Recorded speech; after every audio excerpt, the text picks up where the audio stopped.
She fired 3 rounds straight into his chest, but the half-human, half-machine thing only thrashed harder. The Raiders, by Nicholas K.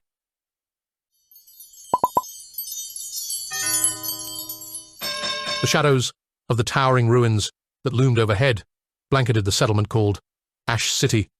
The settlement breathed quietly as the little bit of daylight that managed to get through the thick cloud cover westered and dimmed, and the permanent twilight of the exclusion zone, as the Unionists call it, or the Blight, as the children of destiny call it, deepens into what passes for night. True night is rare. Silent sheet lightning flashes constantly high up in the atmosphere, illuminating the clouds and toxic haze from above. This close to the buffer, the vast empty plain of blasted, ruined buildings that separates Norcap from the Blight. The light from the city makes the clouds glow softly like an incandescent light bulb behind a lampshade. It was the middle of winter then, and the days were darker yet than normal, but still not true night. The so-called Ash City was a patchwork of interconnected basements and tunnels the people of Ash City had excavated over the years. Tucked away beneath the exclusion zone's poisoned, dead sprawl, they were safe from the Norcom Union's ever-expanding grasp. Mara watched from the high up atop a satellite tower, one of the big broadcast towers the TV stations used to use to beam their programming into people's homes, her eyes scanning the dust-choked horizon as a group of autonomous octocopters with gun pods slung beneath them materialized out of the roiling, inky haze of the exclusion zone. The Blight. "The Union drawns a circle in bark earlier than usual," she murmured, her voice barely a whisper against the howling wind that swept endlessly through the zone. Echo Tor, a wiry young man who appeared in Mara's settlement about a year ago, casually flicked the main power switch for a jury-rigged console monitor, on and off. "Got it," he replied, his fingers dancing across a salvaged keyboard. "We'll halve our window in about 15 minutes, right after their patrol loop resets." He hadn't been fully indoctrinated into the cult of destiny yet. He still hadn't been augmented by that point, and Mara always felt strange, not being able to sense him on the network when they were sent out together. He hadn't failed them yet. No reason to think he would now. Mara nodded anyway, setting aside her misgivings and focusing on the task at hand. Her gaze settled back on the desolate cityscape as she heaved a deep sigh. "Prepare everyone. We move as soon as the drones pass."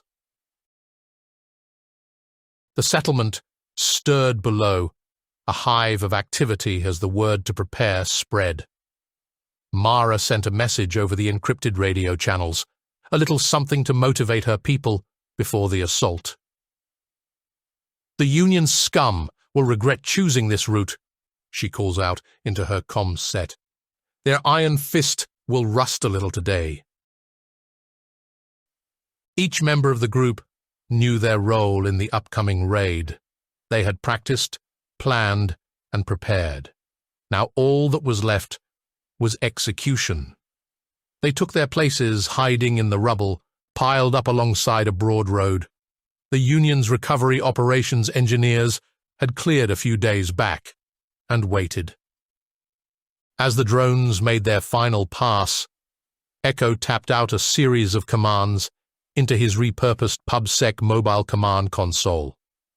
He established an uplink, with the old radio tower still sitting intact atop the moldering ruins of the China Central Television Building, and waited for Mara's command. "Now!" she whispers into her communications set before slipping her monocular into her pocket and hefting a stolen PubSec rifle. Echo hit the return key, and the code he had spent the last 2 days working on executed. The clang and clatter of old metal gears turning echoed through the ruins as the satellite dishes reoriented themselves. That's when Mara made her move. She radioed out to the other scavvers in her group. Her team emerged from their hiding spots and fell in behind her, hefting their own makeshift weapons, mostly hand-built bows and arrows, but also a collection of rifles and EMP devices liberated from PubSec during the same raid where they acquired the command console. Mara led the way, her steps silent on the cracked asphalt as she guided her team towards the outer edges of the Union's supply route. They were targeting a convoy rumored to be carrying medicine, food, and a set of water purifiers destined for a detainment camp being set up nearby, essential supplies that would ensure their settlement's survival for the coming months. The convoy route was less than a mile from Ash City through terrain littered with relics of the old Republic. As they approached, Mara signaled for her team to fan out, each member moving into position with practiced ease. Echo stayed back, his fingers poised over the makeshift controller that interfaced with the hacked Union tech. As the convoy appeared, a line of dust rising in the distance, Mara set to counting the vehicles and tagging them on her monocular's smart display and transmitting the data to her team. 2 armored trucks, each one flanked by 4 field surveillance and assault drones, and accompanied by 2 squads of unmounted PubSec soldiers. Tough, but not undefeatable. "Now, Eco!" Mara cried into her wristcom. He executed a script on the console, and right on cue. The drones veered off course. 2 of them spiraled into the ground, another one into one of the armored trucks, but the 4th one zipped high up into the air before exploding in a shower of sparks. Confusion ensued among the Union soldiers, escorting the convoy, their routine disrupted by the sudden malfunction of their mechanical watchdogs. Mara and her team seized the moment. They surged forward, utilizing the confusion to slip in near the soldiers. They were shadows among the ruins, nearly invisible in their ragged, dust-covered gear. The first truck's lights flare up and burst as one of the EMP devices activated. The vehicle shuddered and rolled straight into a concrete wall, its systems dying with a final gasp as the electromagnetic pulse fried its circuits. Mara approached the driver's side, her rifle shouldered. The Union driver was trying to free himself from his safety harness. She fired 3 rounds straight into his chest, but the half-human, half-machine thing only thrashed harder. She pulled out her knife and leapt on him, driving it into his throat again and again. When he finally gave up the ghost, she climbed down to look around. The stink of burning synthetics, the roar of automatic rifles, and the steaming of sweaty and bloody bodies fighting one another filled the scene.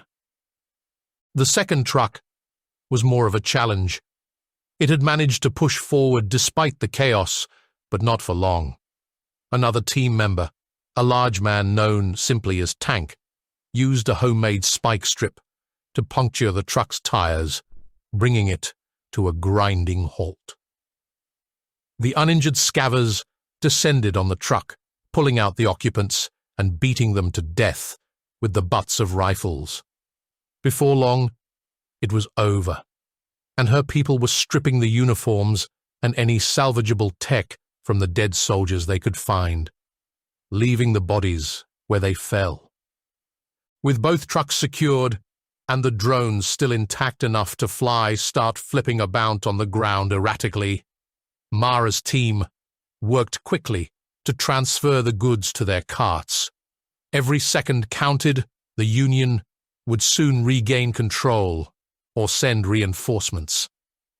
"Clear out the cargo," Mara ordered, her voice firm.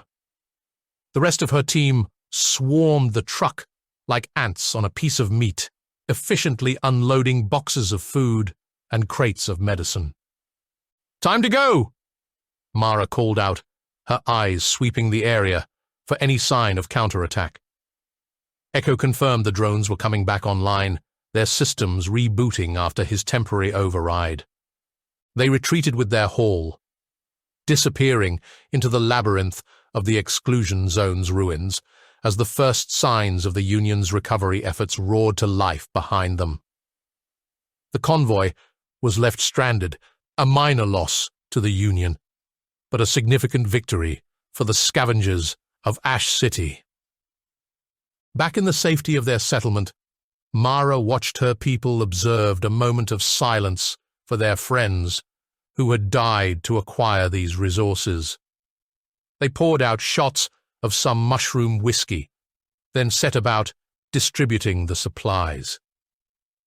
That night, by the light of barrel fires burning in the top floors of an intact residential tower, high above the surface of the exclusion zone, above the winds and the patrolling Union drones, the children of destiny celebrated. They cast the signs and insignia of the Union Rotswine into the fires, the joy and relief painted on their faces for all to see. Echo approached her, a small smile playing on his lips. "We did good, huh?"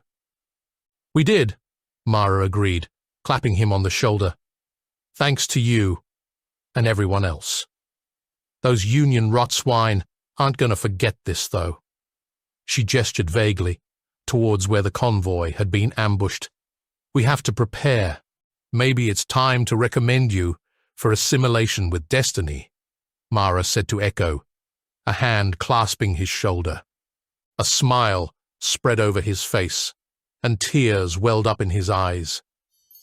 Together, they drank and looked out over the vast, sprawling wasteland and dreamt of the future.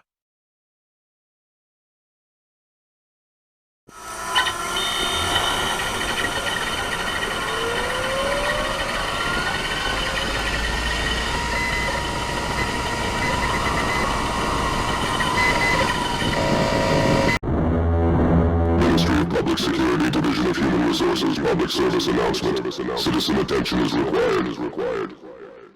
Commissar Chen reminds you, subscribing and liking will be rewarded with increased rations. Commenting and sharing will be rewarded with a social credit boost.